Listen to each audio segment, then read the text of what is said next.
Hello दोस्तों, नमस्कार। तो दोस्तों आज मैं बताने वाला हूं कि हम सभी को पोस्ट ऑफिस में एक बचत खाता ओपन करके क्यों रखना चाहिए, क्यों ज़रूरी है कि एक पोस्ट ऑफिस में आपका बचत खाता होना ही चाहिए।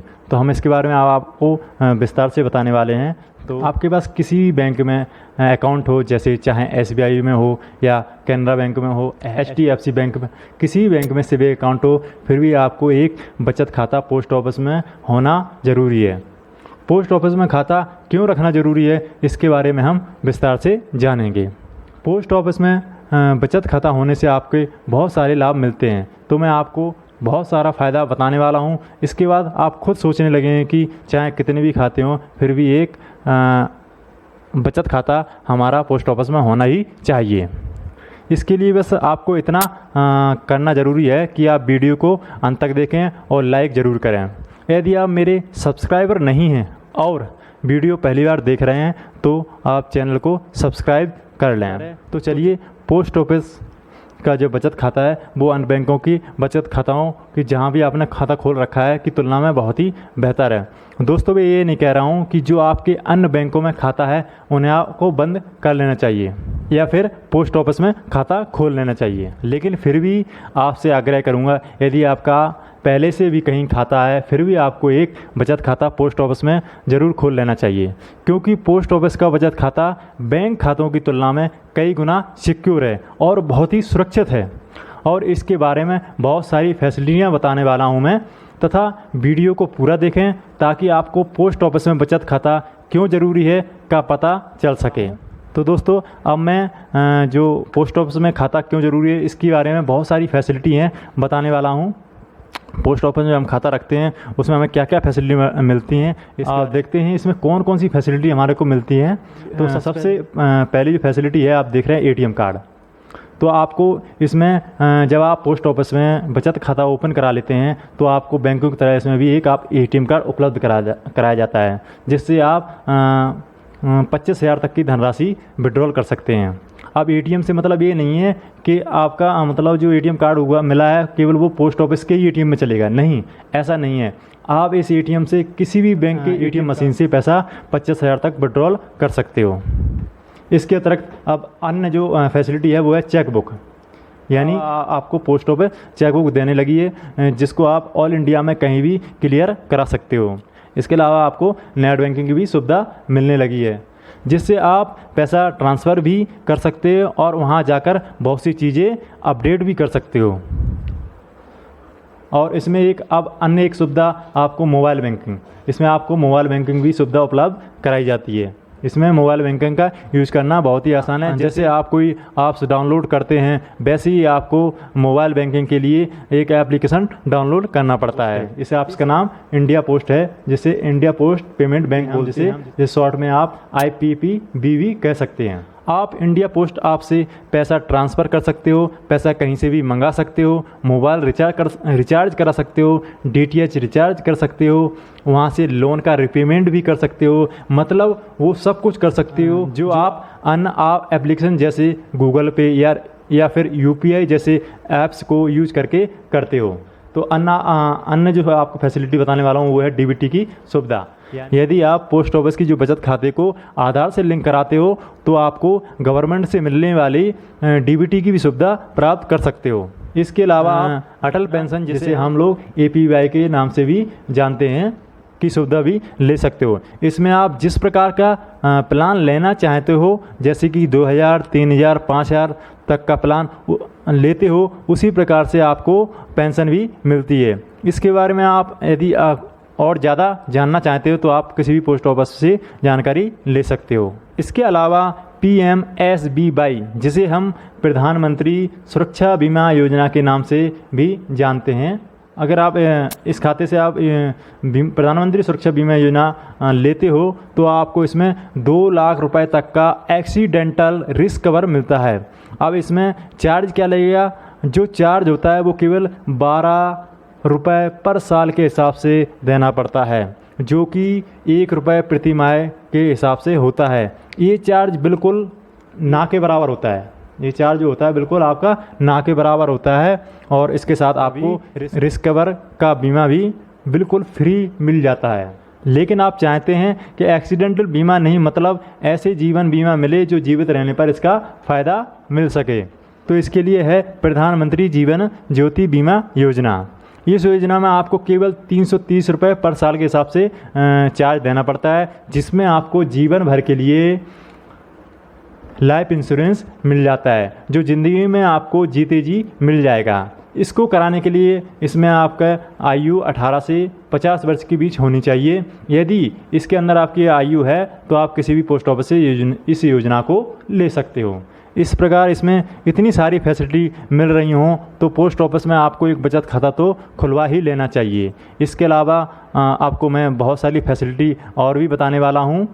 तो अन्य फैसिलिटी में हम बात कर लेते हैं ब्याज। आपको इसमें 4% के हिसाब से 4% ईयरली के हिसाब से आपको ब्याज भी मिलता है। इसमें ब्याज के लिए इतनी ज़्यादा टर्म एंड कंडीशन भी नहीं होती जितनी बैंकों में होती हैं। पोस्ट ऑफिस से ज़्यादा आपका किसी बैंक में इंटरेस्ट नहीं मिलता है। और इसमें आपको नॉमिनी की भी फैसिलिटी मिलती है, जिसमें आपके ना रहने पर आपका उत्तराधिकारी होगा।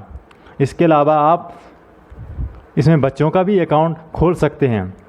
इसमें यदि बच्चा 10 साल का है तो वह खुद ऑपरेट कर सकता है। यदि बच्चा 10 साल से कम आयु का है तो वह इसके माँ बाप या फिर अभिभावक ऑपरेट कर सकते हैं। अब एक अन्य और फैसिलिटी है जिसके बारे में बताने वाला हूँ मैं, ऑल इंडिया फैसिलिटी। इसमें पैसे निकालने की ऑल इंडिया फैसिलिटी भी मिलती है। और इसके अलावा आप इंडिया के किसी भी पोस्ट ऑफिस से 50,000 रुपये तक निकाल सकते हो। और इसके अतिरिक्त आप यदि पोस्ट ऑफिस में बचत खाता ओपन कराना चाहते हैं तो आप किसी भी पोस्ट ऑफिस में बचत खाता खोल सकते हैं। बचत खाता ओपन कराने के लिए ज़रूर नहीं है कि जो पोस्ट ऑफिस है वो बड़ा होना चाहिए या जो ज़्यादा सुविधा देने वाला होना चाहिए, ऐसा नहीं है। आप किसी भी गांव के या शहर के छोटे से छोटे पोस्ट ऑफिस में भी अपना बचत खाता ओपन करा सकते हो। अब आपके मन में एक सवाल उठ रहा होगा कि बैंकों की तरह भी इसमें एक मिनिमम बैलेंस रखना पड़ता होगा। तो ये मिनिमम बैलेंस ना के बराबर है। जैसे बैंकों के सरकारी बैंकों में न्यूनतम मिनिमम बैलेंस की लिमिट जो होती है वो कम से कम 2,000 रुपये होती है। और अगर यदि आप प्राइवेट बैंकों में चले जाओ तो यह 10,000 तक होती है। परंतु पोस्ट ऑफिस में आप 500 रुपये को मेंटेन रखकर पोस्ट ऑफिस की जितनी भी फैसिलिटी हैं उन सभी का लाभ उठा सकते हो।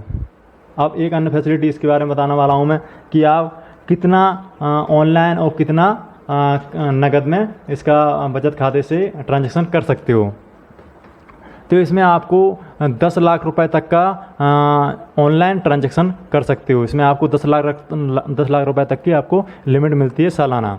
और यदि आप कैश के रूप में लेन देन करना चाहते हो तो आप इसमें 5 लाख रुपए तक सालाना लेन देन कर सकते हो, जो कि अन्य बैंकों की तरह आपको उपलब्ध कराई जाती है। इसलिए हमारा सुझाव है कि आपको पोस्ट ऑफिस में एक बचत खाता तो रखना ही चाहिए। एक बात और आपको याद दिला दूं कि आप पोस्ट ऑफिस में केवल एक ही खाता खोल सकते हो। इसका मतलब ये है कि आप इंडिया के कहीं के भी रहने वाले हो, एक खाता खुल चुका है, आधार और पैन लिंक हो गया है, तो आप दूसरा खाता नहीं खोल सकते हो। यदि आप अपना बचत खाता ट्रांसफ़र करवाना चाहते हो तो आप करवा सकते हो। हालांकि आप किसी भी पोस्ट ऑफिस से अपना खाता ऑपरेट कर सकते हो। ऐसी कोई आपके लिए बाध्यता नहीं है कि आपका जहां खाता है आपको वहीं से ऑपरेट करना पड़ेगा। इसके अतिरिक्त आप ज्वाइंट अकाउंट भी खुलवा सकते हो। इसमें मिनिमम 3 व्यक्ति एक साथ खाता खोलने की फैसिलिटी उपलब्ध है, मतलब तीनों की ज्वाइंट के रूप में एक खाता खोला जा सकता है। अब अंत में आपके मन में एक सवाल और आ रहा होगा कि यह खाता खोलने के लिए आपको क्या क्या डॉक्यूमेंट की ज़रूरत पड़ेगी। तो इसको भी हम जान लेते हैं कि क्या क्या डॉक्यूमेंट जो पोस्ट ऑफिस में बचत खाता खोलते हैं उसके लिए क्या क्या डॉक्यूमेंट की ज़रूरत पड़ती है। तो मुख्यतः 3 ही डॉक्यूमेंट की ज़रूरत पड़ती है, जैसे आधार कार्ड हो गया, आपका पैन कार्ड हो गया और 2 फोटो, यानी खातेदारक की 2 फोटो। कभी कभी आधार कार्ड नहीं होता है तो इसको ऑप्शन के रूप में आप अन्य कागजों को भी उपयोग में ला सकते हो। जैसे आधार कार्ड नहीं है तो उसके अलावा आप राशन कार्ड का यूज़ कर सकते हो, उसकी जगह पहचान पत्र को यूज़ कर सकते हो, या फिर लाइसेंस, ड्राइविंग लाइसेंस होता है उसको आप यूज़ कर सकते हो। इनमें से कोई एक डॉक्यूमेंट आप आधार कार्ड के बदले में लगा सकते हो। लेकिन इसमें ध्यान रहे कि जब आप बचत खाता ओपन कराते हैं तो पैन कार्ड का होना ज़रूरी है, यानी अनिवार्य है। जैसे बैंकों में पैन कार्ड को अनिवार्य कर दिया गया है, वैसे ही पोस्ट ऑफिस में पैन कार्ड अनिवार्य कर दिया गया है। यदि आपका आधार कार्ड के साथ खाता खोल भी दिया जाता है तो इसमें आपको कुछ समय दिया जाता है जिसमें आप पैन कार्ड बनवाकर उस पैन कार्ड को पुनः पोस्ट ऑफिस में जमा कर सकते हो।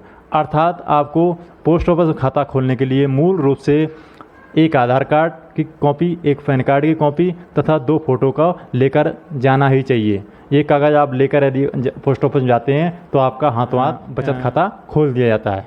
इसके अतिरिक्त आपको एक बात और बता दूं, जैसे आप खाते में 3 साल तक कोई लेन देन नहीं करते हो, अर्थात आपका खाता ओपन हुए से लेकर 3 साल तक कोई लेन देन नहीं किया है तो आपके खाते को साइलेंट कर दिया जाता है। जैसे बैंकों में 2 साल तक अगर ये आपके बैंक के जो खाते हैं और उन बैंकों में अगर खाते से 2 साल तक कोई लेन देन नहीं होता है तो उनके खाते को फ्रीज कर दिया जाता है। उसी प्रकार से पोस्ट ऑफिस में खाते को साइलेंट कर दिया जाता है। साइलेंट होने के बाद आप बचत खाते से कोई लेन देन नहीं कर सकते हो। यदि आप लेन देन करना चाहते हो तो उसके लिए आपको खाते को पुनः चालू कराना पड़ता है। इसके लिए आपको दोबारा से पैन कार्ड, आधार कार्ड और अकाउंट नंबर के साथ पोस्ट ऑफिस में देना पड़ता है। कागज़ देने के उपरांत वह खाता पुनः चालू कर दिया जाता है और आप उस खाते से पुनः लेन देन कर सकते हो।